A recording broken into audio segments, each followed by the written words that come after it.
In today's video, which is part one of the How to Start Running series, we'll explore some common issues people face when they decide to start running. And then we'll talk about some simple things you can do to make the process easier and maybe actually enjoy running. Does that sound impossible?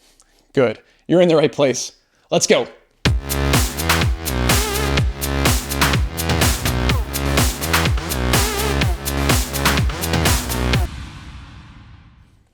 Hi everyone and welcome to the Triadathlete. My name is Craig, and if you are new to the channel, I'm glad you're here and I hope you find something of value. If you're a returning athlete, welcome back, and please share something about your last workout down in the comments. I can't tell you how many times I've had the following conversation. So you train triathlon? That's awesome, man. I'd like to do that someday, but I'm never gonna run that much. Oh no, man, you could totally do it. What's a typical workout look like for you? I don't really have workouts, man. I just go for a run, but like super slow, like 26 minute, 27 minute 5K. Well, first of all, it's not exactly slow. Second, how often are you doing runs like that where you're just redline the whole time? I don't know, like every time I go out, a few days a week, I just run, totally hate it. Do you ever think about slowing down maybe? I mean, the majority of my runs are 10 to 11 minute pace. Ha, what, dude? You're not even running. That's so boring. All right, end scene. At this point, I have two choices. One, offer a boatload of unsolicited advice about running slow, lactate, thresholds, heart rate zones, blah, blah, blah, blah, blah. Or two, just smile and say, take it easy on some of those runs. You'll probably enjoy it more. 99% of the time, I choose option two. And they look at me like I'm nuts. 11-minute miles and this guy's a triathlete, whatever. Well, what would you say if I told you 80% of my training for the last 6 years has been low intensity, meaning a pace that I can sustain for hours, not minutes, a pace that lets me breathe through my nose without the need for a huge breath through my mouth, a pace that allows me to recover quickly, which allows me to run more, increasing my overall volume and drastically increasing my aerobic fitness. How does that sound compared to my old way of training, which sounded more like this? Ready? Okay. See. All right, I ran a 5K 2 days ago. I can totally beat my time today. Head down, fight through it. Here we go. Scene. I mean, doing it that way, I was completely exhausted for days, sore everywhere, with almost zero motivation to go out for another run, not to mention the significantly higher chances of overuse injury. In my experience, most runners, including myself, prior to the easy running awakening, trademark, tend to run too fast to recover quickly and too slow to gain any real fitness.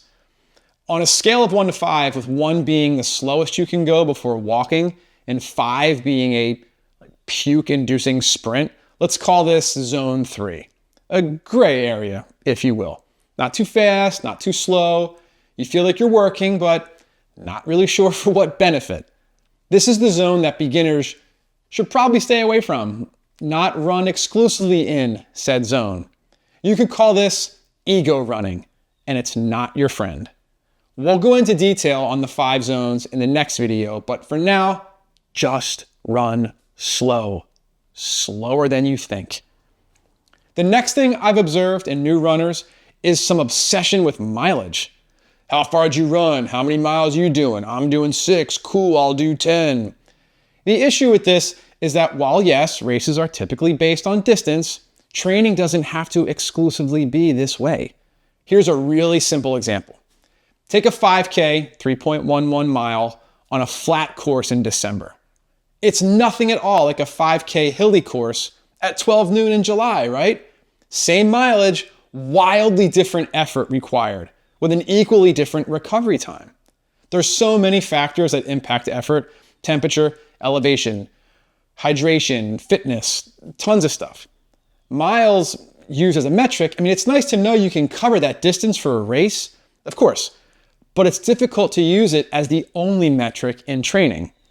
So now you're thinking, all right, well, you're telling me don't use pace, don't use miles. Am I supposed to just like use the force? Well, kinda. I mean, it's kind of a force. I'd like to suggest that you train with heart rate. And while we'll go into detail in the next video and probably tons of videos in the future, we can discuss basics today. Think about your body as an engine. It has two systems, aerobic and anaerobic. Aerobic exercise is typically 60 to 80% of your maximum heart rate, while the anaerobic system kicks in around 80 to 90%. Well, how do you figure out your maximum heart rate? The old school way of doing it was to take the number 220 and subtract your age. It's only an estimate, it will vary greatly. We'll look at more individualized methods of calculating your max heart rate in the next video. So why is heart rate such a valuable training metric? Well, think about it. Let's say you're out on an easy run, right? You're cruising along, low heart rate, easy pace, aerobic system's firing away. Then the sun comes out from behind the clouds or something and it starts to get hotter. Then on the horizon, there's a climb, a huge hill. Now you're running right directly uphill. Well, if you hang on to that pace, what do you think is going to happen to your heart rate? Yeah, it's going to go up. Why? Because you're working harder. Your body's got to work harder to hang on to that pace. And your body will react by starting to tap into the anaerobic system as your heart rate goes up and up and up. So that easy zone 2 run, which is going to leave you, or was going to leave you in a great spot to running in tomorrow, is now very easily zone 3, maybe even zone 4, with a much longer recovery. Can you see why heart rate's pretty important? Before we wrap this video up and head over to part 2, where we'll look at setting up your heart rate zones, let's talk about the takeaways from today. You ready? You ready? It's super simple. Ready? Slow down. That's right.